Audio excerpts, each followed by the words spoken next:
You've probably heard this story. We just wanted an update on how she's doing. A wrongfully accused young woman is looking for answers after she was arrested for a crime committed in another state.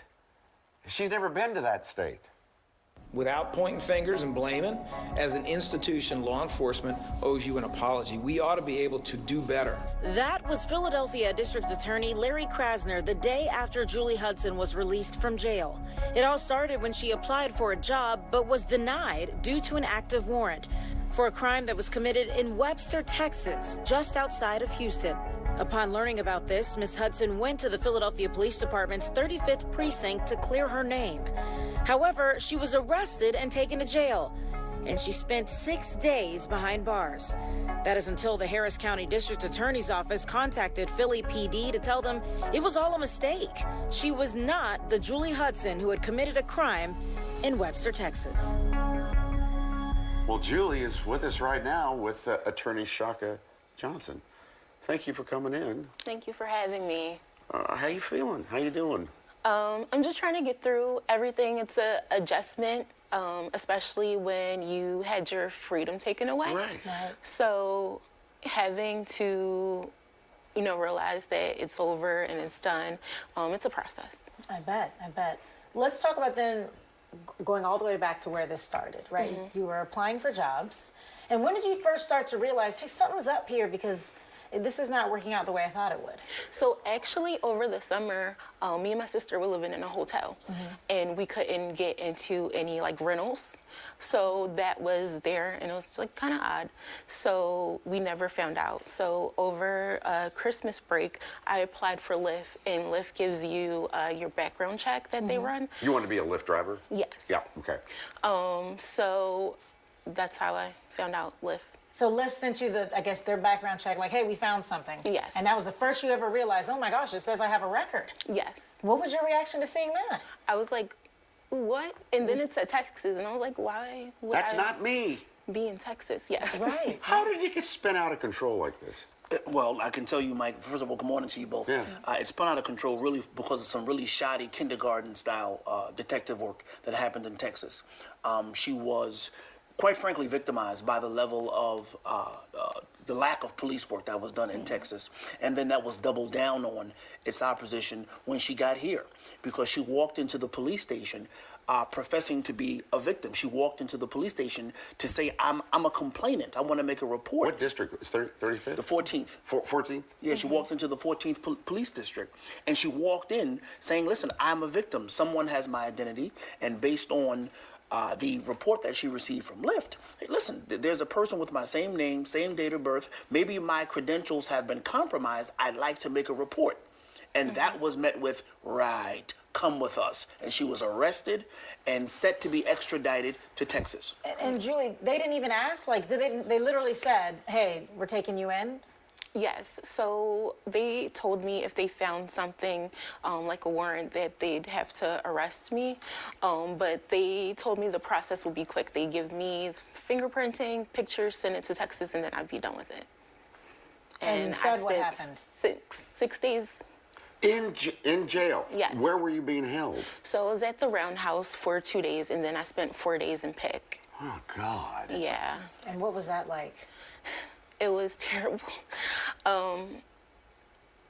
You think about jail, and you watch those shows like Orange is the New Black and everything, and it's nothing like that. Scared Straight, it's nothing like that. It doesn't even scratch the surface of how horrible the conditions are for those people, on top of the magnitude of what they've done. And especially when you know you shouldn't be in there. Yes. Correct.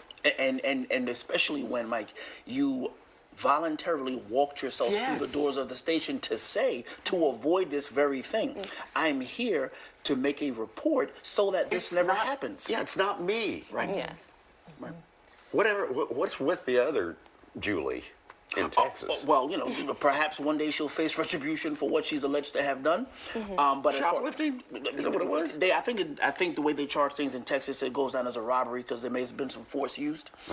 This Julie, the innocent Julie Hudson, the one I represent, the one sitting here with us, our Julie, citizen of Philadelphia, Julie, Right. is looking for answers from her city. She's looking for answers from Philadelphia as to why, when she went in, that means, Alex, if you had gone in and said, hey, I'm Alex Holley, there's another Alex Holley in Texas, quite frankly, with a warrant, they would have said, yeah, sorry to hear that, come with us. And based on the statement, it sounds like Philadelphia police saying, well, we were just following what Texas was saying, right? Because it was in the system that way, or what are they saying? Yeah, that's one answer, right? There was a warrant signed by a judge, which makes it a valid warrant, so that we have to take you. We're not necessarily disputing the fact that there was a valid warrant and Philadelphia was going to honor that. We're talking about the fact that a citizen walks in the door and says, I think I'm the victim of identity theft, which is in fact a rampant crime. And Lord. I would like to make a report so that I can protect my legal interests, my credit, all sorts of things. I want to make a report. No detective sat down with Julie, this PhD in grief psychology candidate, okay? No one sat down with her, a person with a bachelor's degree, a master's degree, well-read in academia. No one sat down with this person because, as a complainant, to even hear her story. And why do you think that is? Why do you think they didn't? I Is think it the system? Is it biased? It is I know broken, what it is. biased, and quite frankly needs an overhaul. And this is just another glaring example of why. It would not have happened to me. I assure you it wouldn't have happened to Mike. Now, of course, we played earlier District Attorney Larry Krasner saying this is a horrible thing and apologizing. And there's been statements, you know, from Texas, there's been statements from Philly. Are you satisfied with the response? Because this is from the Harris County District Attorney's Office. I believe that's in Texas. Yeah, Texas. So it says, we accept charges based on the sworn evidence presented us by law enforcement. And they said, we dismissed the case within 5 minutes and immediately contacted Philadelphia police to release our hold. So I guess it's not really an apology, it's an explanation. Sure. But based on the statements that have come out, Right. how do you feel about it, Julie? Do you feel like it's appropriate? Do you accept at least apology from the district attorney? I don't want an apology. I want to ensure that this doesn't happen to anyone else. And I kept hearing, oh, this is such a common thing. This is such a common mistake. It shouldn't be. What?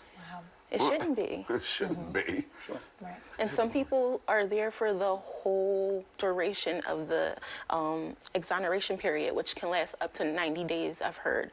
So imagine 90 days and you didn't do anything, and then they ship you to another state where they tell you, oh, we got the wrong person. Right. And then how do you get back? What do you do after that? And all of this is on your record. It takes up to 6 months to get this off of my record. So it's still on your record now? Yes. Oh, my Now God. Even though it's been cleared up? Ridiculous. Yes. Wow. Good to meet you. It's nice to meet How you. doing? All right. And thank you for speaking out and shedding light on this issue. Thank you guys for telling my story. If it wasn't for course. the media, I'd probably still be there. Wow. You gonna change your name? I feel like I should, but I'm definitely giving my kids unique names. Good. As unique as Good. possible. Yes. We'll be right back.